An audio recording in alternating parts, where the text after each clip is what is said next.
लोकशाहीचा बुलंद आवाज, रिपब्लिकन वार्ता, महाराष्ट्र। राजमाता जिजाऊ व स्वामी विवेकानंद यांची संयुक्त जयंती साजरी। नवजात शिशूंच्या मातांना थोर राष्ट्रमाता यांची पुस्तके व फळवाटप। बातमी येत आहे पुसद येथून। राजमाता जिजाऊ व स्वामी विवेकानंद संयुक्त जयंती पुसद उपजिल्हा रुग्णालयात साजरी करण्यात आली। राजमाता जिजाऊ या एक कुशल घोडेस्वार होत्या। त्या कुशलतेने तलवार चालवत होत्या। राजमाता जिजाऊंनी छत्रपती शिवाजी महाराजांना मराठ्यांच्या गौरवशाली इतिहास व संस्कृतीबद्दल व योग्य संस्कार दिले। अशा महान राष्ट्रमाता जिजाऊ यांच्या जयंतीदिनी माणुसकीची भिंत सोशल फाउंडेशनच्या महिला व पुरुष सदस्यांनी उपजिल्हा रुग्णालय मदत केंद्र पुसद येथे राजमाता जिजाऊ व स्वामी विवेकानंद यांच्या जयंती त्यांच्या प्रतिमेला पुष्पहार अर्पण करून अभिवादन करण्यात आले। यावेळी उपजिल्हा रुग्णालयात भरती असलेल्या नवजात शिशूंच्या मातांना राजमाता जिजाऊ, क्रांतिज्योती सावित्रीबाई फुले, माता रमाई अशा थोर महिलांची पुस्तके व नवजात लहान बाळांना नवीन कपडे रूपी भेट देण्यात आली। नवजात शिशूंच्या मातांना आवाहन करण्यात आले की आपल्या कुटुंबात मुलगा मुलगी असा भेद न करता मुलांना चांगले शिक्षण व संस्कार देऊन एक आदर्श व्यक्ती बनवावे। ज्या प्रकारे राजमाता जिजाऊंनी छत्रपती शिवाजी महाराजांना घडवले असा आदर्श प्रत्येक कुटुंबाने घ्यावा असे आवाहन आजच्या प्रसंगी करण्यात आले। या प्रसंगी नंदकुमार खैरे, विठ्ठलराव शेवाळे, शिवाजीराव कदम, प्रभाकरजी टेटर, गिरीधर ठेंगे, प्रवीण कदम, जीवा जाधव, प्रकाश येल्हेकर, मोनिकाताई जाधव, रेखाताई आगलावे, पूजाताई इंगोले, अलका आगम, पंजाबराव ढेकळे, आदित्य जाधव, दीपक घाडगे इत्यादींची उपस्थिती होती। ऐसी बदली मातेची थोरवी शेकडो गुरु गुणही, म्हणून मातृदेव भव वेदांनी आरंभित केला गौरव, नररत्नांची खान अपूर्व मातृजाती म्हणून। प्रल्हादाची कयाधू आई, शिवाजीची जिजाई, कौशल्या देवकी आदी सर्वही वंदिल्या ग्रंथी। या वेदांनी मातेचा गौरव केलेला आहे।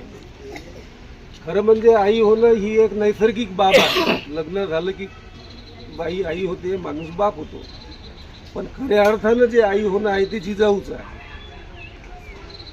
समाजाला एक चांगला नागरिक देणे, त्यासाठी त्याच्यावर पोटात असल्यापासून संस्कार करावे लागतात, मोठं होईपर्यंत। हे काम जिजाऊनं केलं म्हणून शिवाजी घडलेत। शिवाजीचं कर्तृत्व आपल्याला माहिती आहे, सर्वांना माहिती आहे। ज्या लोकांची सर्वात जास्त संख्या ते राज्यकर्ते नसून परकीयच राज्यकर्ते या ठिकाणी होते।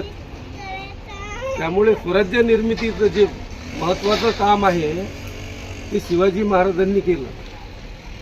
स्वराज्य इंग्रजांपासून आपल्याला आता मिळालं, परंतु त्याच्या आधीही स्वराज्य आपल्याला ते शिवाजी महाराजांकडून मिळालं, परकीय सत्तेच्या विरुद्ध लढा देऊन। किती मोठा लढा होता तो, तर काहीच आपलं शासन कुठेच नसताना सुद्धा संपूर्ण जवळपास संपूर्ण भारतभर त्यांनी आपलं राज्य निर्माण केलं होतं। इतका मोठा लढा एका व्यक्तीनं। त्यासाठी त्या आईचं जे कर्तृत्व आहे, एक उदाहरण सांगतो तुम्हाला की म्हणजे जिजाऊनं शिवाजी कसा घडवला असावा। मी बोलताना म्हणजे एकेरी शब्द येतात।